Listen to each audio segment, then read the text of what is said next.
भदोखर थाने में तैनात एसआई प्रकाश पांडे को कानून का पालन कराने का चस्का चढ़ा हुआ था।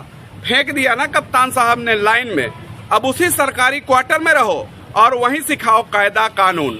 एसआई प्रकाश पांडे को यह नहीं पता था कि सत्ता से नहीं भिड़ा जाता, बल्कि सत्ता की जय जयकार की जाती है। जिन प्रधानपति और उनके समर्थकों पर वो कार्रवाई करने का प्रयास कर रहे थे, वो सत्ता के समर्थित हैं और विधायकों के खास हैं। ये बात प्रकाश पांडे को समझनी चाहिए। प्रकाश पांडे अगर सिमरा प्रधानपति चंदन सिंह का मजदूरों को पीटते हुए वीडियो देख लेते तो वो कभी उन पर कार्रवाई करने की हिम्मत नहीं जुटा पाते।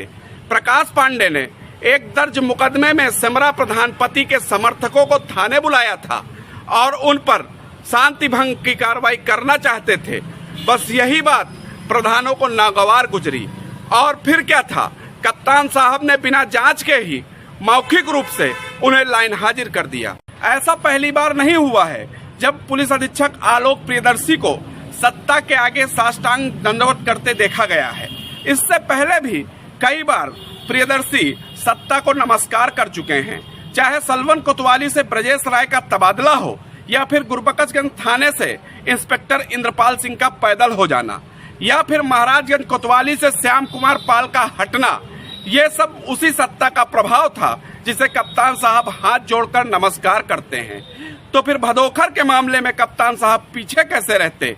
सत्ता का उन पर इतना दबाव था कि उन्होंने जांच कराने की भी जरूरत नहीं समझी और तत्काल दारोगा को लाइन हाजिर कर दिया।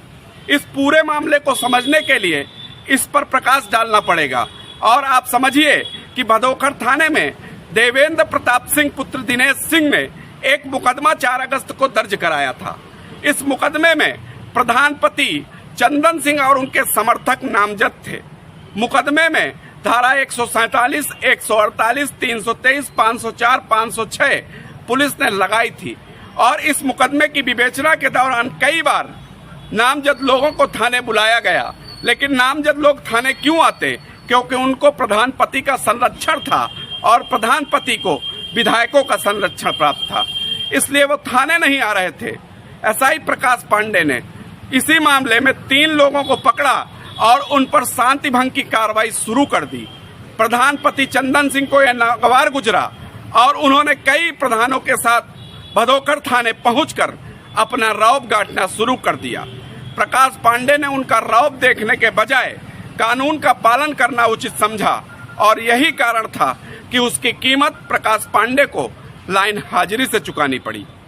लामबंद हुए प्रधानों ने इस मामले में सलवन विधायक अशोक कोरी और सदर की विधायक अदिति सिंह की मदद ली और उनसे भी बताया कि उनके साथ थाने में अभद्रता की गई, जमीन पर बैठाया गया।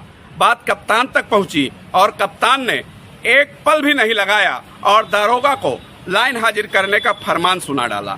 वैसे प्रकाश पांडे और एसपी आलोक प्रियदर्शी के बीच यह लाइन हाजिरी का खेल नया नहीं है। इससे पहले भी कप्तान इसी दारोगा को लाइन हाजिर कर चुके हैं। खीरो थाने की लल्ला खेड़ा पुलिस चौकी में तैनात रहे प्रकाश पांडे का तबादला आलोक प्रियदर्शी ने जगतपुर थाने के लिए किया था। जगतपुर थाने में भी प्रकाश पांडे पर एक आरोप लगा। चूंकि आरोप लगाने वाले प्रभावशाली लोग थे, इसलिए कप्तान ने उसमें जांच की जरूरत नहीं समझी और प्रकाश पांडे को लाइन हाजिर कर दिया। प्रकाश पांडे को लाइन हाजिर करने के बाद उनकी तैनाती मिलेरिया की गई।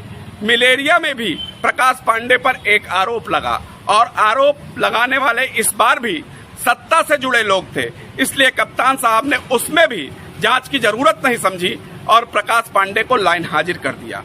लाइन हाजिर के बाद प्रकाश पांडे को भदोखर थाने में तैनाती दी गई और भदोखर में भी बिना जांच के ही प्रकाश पांडे को एसपी आलोक प्रियदर्शी ने लाइन हाजिर कर दिया। ये बात प्रकाश पांडे को समझनी चाहिए कि अगर उन्हें नौकरी करनी है, पुलिस में नौकरी करनी है, तो सत्ता को साथ लेकर चलना पड़ेगा। तीसरी बार लाइन हाजिर हुए प्रकाश पांडे को एक बात तो समझ में आ गई होगी कि यह उत्तर प्रदेश और रायबरेली है। यहाँ कानून नहीं चलता, यहाँ सत्ता का जोर चलता है और जो सत्ता से टकराने की कोशिश करता है उसका अंजाम प्रकाश पांडे जैसा होता है। प्रकाश पांडे को यह समझना चाहिए कि वो खीरों के थानेदार देवेंद्र अवस्थी नहीं हैं कि उनकी हर गलती पर पुलिस अधीक्षक पर्दा डालते रहेंगे, क्योंकि देवेंद्र अवस्थी जैसा संरक्षण प्रकाश पांडे को नहीं प्राप्त है। प्रकाश पांडे को यह भी समझना पड़ेगा कि कोई मंत्री, कोई विधायक या कोई सत्ता का नेता उनका रहनुमा नहीं है जो उनकी मदद करेगा और उनकी कुर्सी बचाता फिरेगा।